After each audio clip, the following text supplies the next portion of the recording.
Kansas leaders are working on a blueprint of ideas to address the state's decades-long housing issues, a problem that has only gotten worse during the pandemic. That has the state's housing agency asking for you to provide some public input. Sean Logan talks with them about the statewide housing needs assessment, a study they say is long overdue.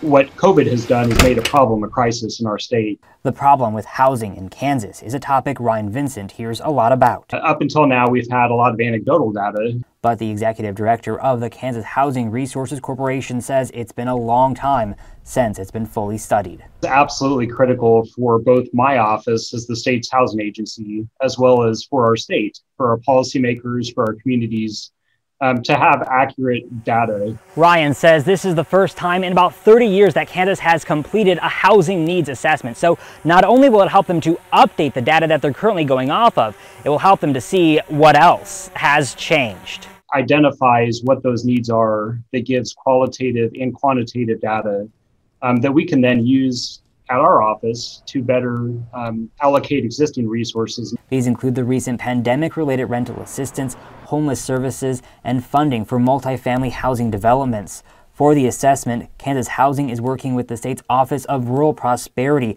Ryan says while the final report will encompass the entire state, especially in rural areas, quality affordable housing is critical for economic development and previously underserved by funding and resources. Some of that is just the challenges of developing and rehabbing and keeping aging housing stock in rural communities. The housing needs assessment is a year-long process nearing the halfway point. Ryan says they've held about 100 community meetings and are gathering the stories of Kansas homeowners and renters with an online survey. So far, we've got over 2,000 people that have taken the online survey, which is wonderful, but we know that we've got a lot more voices, a lot more stories in our state to tell. Sean Logging, Eyewitness News.